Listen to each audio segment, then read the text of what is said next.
Hello and welcome to all of you. आप सभी लोगों का बहुत बहुत स्वागत है। प्रोफेशनल कोर्स में एडमिशन ले लिया है, अब प्रिपरेशन कैसे करें उसकी एम्बिग्यूटी दिमाग में फैली हुई है, वही समझ नहीं आ रहा कि कैसे करें। अगर आपका भी ये अपने आप से सवाल है तो आप एकदम सही जगह आए हो। आज की इस वीडियो में हम डिस्कस करेंगे कुछ ऐसे क्रिटिकल पॉइंट्स जो एक स्टूडेंट पॉइंट ऑफ व्यू से जब एक प्रिपरेशन करता है तो उसके अंदर वो होने चाहिए। जब एक वो प्रोफेशनल कोर्स के लिए परस्यू करता है तो वो सब चीज़ें उसके उस प्लानिंग अप्रोच में जो उसकी जर्नी है उस स्टूडेंट की, उसके अंदर वो होने चाहिए। तो सबसे पहली जो चीज़ आती है कि एक होती है कंसेप्चुअल अप्रोच और एक होती है एग्जामिनेशन। एग्जामिनेशन अप्रोच के अंदर हम करते हैं कि भाई एग्जाम ओरिएंटेड देखते हैं कि हाँ ये मेरे एग्जाम के लिए रेलेवेंट है, ये स्टेप्स मेरे को फॉलो करने हैं, मेरा क्वेश्चन लग जाएगा, ये स्टेप फॉलो करूंगा तो मेरा ये वाला चैप्टर का क्वेश्चन लग जाएगा एंड ऑल। कॉन्सेप्चुअल अप्रोच होती है कि जब आप चीज़ों को उनके तह तक जाके समझते हो, आप समझते हो कि वो एक्चुअली क्या है। आपको हमेशा पढ़ाई करते वक्त कॉन्सेप्चुअल और एग्जामिनेशन अप्रोच के बीच में बैलेंस मेंटेन करना होता है। अगर खाली एग्जामिनेशन अप्रोच के साथ चले तो हो सकता है कुछ एक प्रोबेबिलिटी में 2-1% में निकल भी जाओ, एग्जाम क्लियर कर भी जाओ, लेकिन आगे जाके फिर वो बच्चे स्ट्रगल करते हैं। कॉन्सेप्चुअल अप्रोच आपको एक ज़्यादा प्रोबेबिलिटी देती है कि आप अपने एग्जाम को पास करोगे, और एग्जामिनेशन अप्रोच जब उसके साथ मिल के काम करती है तो उसकी ओवरऑल प्रोबेबिलिटी बढ़ जाती है। तो पता कैसे चले कि हम कॉन्सेप्चुअल अप्रोच फॉलो कर रहे हैं या फिर हम एग्जामिनेशन अप्रोच फॉलो कर रहे हैं। भाई होता क्या है कि हम ना स्टेप्स के इतने सारे रट्टे लगा लेते हैं कि स्टेप वन स्टेप टू, क्या ये स्टेप जरूरी है? यस, ये स्टेप जरूरी है क्योंकि आपके माइंड को एक डायरेक्शन चाहिए होती है कि क्वेश्चन पढ़ के आपको प्रोसीड कैसे करना है, ये उसके लिए जरूरी है। लेकिन उन स्टेप्स के पीछे का औचित्य क्या है, लॉजिक क्या है, वो आपको पता होनी चाहिए। मैं एग्जांपल देता हूँ, जैसे बहुत सारे बच्चों को ये नहीं पता होता कि जब हम बिजनेस कॉम्बिनेशन का क्वेश्चन कर रहे हैं तो मेरा tax base account book value के बराबर क्यों है।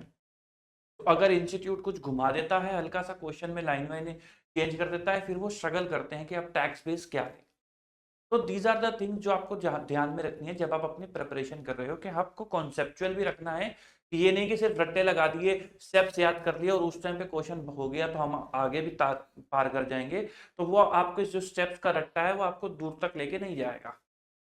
नंबर टू जो आपको बात ध्यान में रखनी है वो है कि आपको अपना दिन जो है प्लान करना है, आपको अपनी पूरी जर्नी प्लान करनी है। जर्नी प्लान करने से मतलब क्या है कि भाई जब आपने एडमिशन किया, अब आपने पढ़ाई शुरू करी, अब आप क्लासेस ले रहे हो, आपको पता है कि आपका अटेम्प्ट कब ड्यू होने वाला है। तो आपको जब आपका अटेम्प्ट ड्यू होने वाला है वहां से लेकर अब तक में आपको अपनी थ्रू आउट जर्नी प्लान करनी है कि मैं एक ग्रुप देने वाला हूँ, दो ग्रुप देने वाला हूँ, ये मेरे सब्जेक्ट्स हैं, इसको मेरे को कौन सा सब्जेक्ट मेरा वीक है जिसकी कितने बार रिवीजन करनी है, डेडलाइन के साथ कि ये सब्जेक्ट मुझे इस टाइम तक खत्म करना है, ये सब्जेक्ट मुझे इस टाइम तक खत्म करना है। फॉर एग्जांपल आप टैक्स की क्लास लगा रहे हो और आपने सोचा कि भाई जब तक मेरी टैक्स की क्लास खत्म होती है तब तक मेरे को अकाउंट्स का अपना कोर्स जो है वो खत्म करके चलना है, सो दैट टैक्स की क्लास खत्म होते ही मैं टैक्स उठा सकूं। तो वो डेडलाइन वहां पर होनी चाहिए। ये होता है आपका विजन स्टेटमेंट कि जब आपने दूर का कोई गोल अचीव करना है तो आपने उसका प्लान बना के रख रखा है। अब आपको हर दिन अपने इस विजन स्टेटमेंट को फुलफिल करने के लिए हर दिन का प्लान भी बना के रखना है कि भाई अगर आपने सोचा कि आप अकाउंट्स को खत्म कर दोगे तो किस तरीके से खत्म कर दोगे। आप मेरी बात समझो, जब तक आपके माइंड को एक डायरेक्शन नहीं मिलती कि आपको किस डायरेक्शन में किस तरीके से काम करना है, तब तक आप हमेशा कंफ्यूज रहोगे, आपको पता ही नहीं चलेगा। भाई ये तो सोच लिया कि टैक्स खत्म होने तक अकाउंट्स खत्म करना है, लेकिन अकाउंट्स अब आज उठा रहे हैं तो कौन सा चैप्टर उठाएं, पहले किसको खत्म करना है, बाद में किसको खत्म करना है, कौन सा चैप्टर की वेटेज पे ज्यादा ध्यान देना है। उस तरीके में हम कंफ्यूज हो जाते हैं और हमारा आधे से ज्यादा दिन वेस्ट हो जाता है। तो आपको वो भी शेड्यूल बनाना है कि भाई आज मैं अपना अकाउंट उठा रहा हूँ तो मैं अपना कंसोलिडेशन के इस टाइप तक के क्वेश्चन खत्म करके चलूंगा, डिविडेंड की एडजस्टमेंट सारी, या फिर इतने नंबर ऑफ क्वेश्चन में करके चलूंगा। उस तरीके से आपको हर दिन को प्लान करना है, उसके अंदर होना चाहिए कि भाई आपका ये वाला चैप्टर इस दिन तक खत्म हो जाएगा। तो कहने का मतलब है कि एक बड़ा प्लान, फिर उसको सपोर्ट करता हुआ दिन का छोटा प्लान, और उसको सपोर्ट करता हुआ कि भाई आज के मेरा चैप्टर जो है अकाउंट्स के 20 चैप्टर जो हैं वो इतने इतने टाइम ड्यूरेशन में खत्म हो जाने चाहिए, सो दैट जो मेरे बड़े प्लान में अकाउंट्स की रिवीजन है, लेट से आपने लिखा हुआ है कि आप 3 बार रिवीजन करोगे, तो वो अकम्प्लिश हो सके। अगर यही दोनों फेल हो गए तो फिर वहां पे दिक्कत आएगी। ये प्लान जो भी आप बनाओगे आपको हमेशा राइटिंग में प्लान बनाने हैं। अगर आपने प्लान राइटिंग में नहीं बनाया तो उसका कोई फायदा नहीं है, क्योंकि 2-4 दिन बाद आप भूल जाओगे। राइटिंग में बनाने का एक और फायदा भी होता है कि जब आप लिख लेते हो तो हर दिन जब आप उस प्लान को देखोगे तो आपको पता चलेगा कि आप आज उसके कितने करीब पहुंचे हो। या अगर आज आपने पढ़ाई नहीं करी किसी भी वजह से, ऐसा नहीं हो सकता कि आप 3 महीने के 30 उसी प्लान के हिसाब से चलो, अप एंड डाउन आएंगे।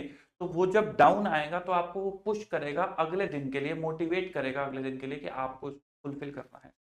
अच्छा, प्लान बनाते वक्त आपको ध्यान में रखना है कि आपने रिविजन्स किस हिसाब से करनी है। भाई हर बच्चे का कोई सब्जेक्ट वीक होता है, किसी बच्चे का कोई सब्जेक्ट वीक होता है, तो आपको अपने हिसाब से देखो। यहाँ पे मैं नहीं बता सकता कि आपको इस सब्जेक्ट को इतनी बार रिवाइज करना है, उसको इतना बार रिवाइज करना है, ओवरऑल इतनी बार रिवाइज करना है। तो आपको अपने हिसाब से जो भी चीज आपको मुश्किल लगती है आपको उसको उतनी वेटेज रिवीजन को देके चलनी है। अब आपका इतना बड़ा कोर्स है, आप उसको बार बार तो रिवाइज नहीं कर सकते, उतने बड़े पोर्शन को उतना तो टाइम इफेक्टिव आप नहीं कर पाओगे। तो आपको उसके लिए नोट्स बना के चलने हैं। लेट से आपने सोचा आप 4 बार रिवाइज करोगे, आप इतने बड़े कोर्स को 4 बार रिवाइज नहीं कर सकते, तो उसमें आपके हैंड रिटन नोट्स काम आते हैं। अब उसमें क्या चीज रोल प्ले करती है कि काफी सारे लोग उसको शॉर्ट करने के लिए जैसे क्वेश्चंस मार्क कर लिए कि भाई जब आपने पहली बार प्रैक्टिस करी तो आप इन इन क्वेश्चंस में अटके तो आपने वो स्टार मार्क कर लिया। फिर आपने अगली बार की रिवीजन में सिर्फ स्टार मार्क वाले क्वेश्चन ही कर लिए। फिर आप उसमें जिस कॉन्सेप्ट में अटके आपने उसको डबल स्टार मार्क कर लिया। फिर थर्ड रिवीजन में आपने वही वाले क्वेश्चंस को आप कैरी फॉरवर्ड करा। तो दीज आर द वेज जिससे आप अपने बड़े कंटेंट को छोटा कंटेंट बना के उसको टाइमली बार बार मल्टीपल टाइम रिवाइज कर सकते हैं। इसलिए हम लोग अपनी वीडियो में हैंड रिटन नोट्स का यूज करते हैं।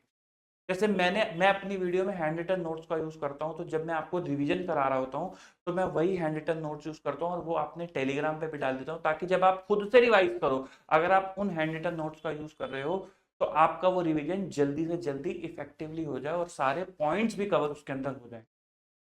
तो दीज आर द थिंग्स जो आपको ध्यान में रखनी होती है जब भी आप किसी भी कोर्स के लिए प्रिपेयर कर रहे हो, चाहे आप सीए कर रहे हो, सीएस कर रहे हो, सीएमए कर रहे हो, X Y Z, whatever the professional course you are pursuing.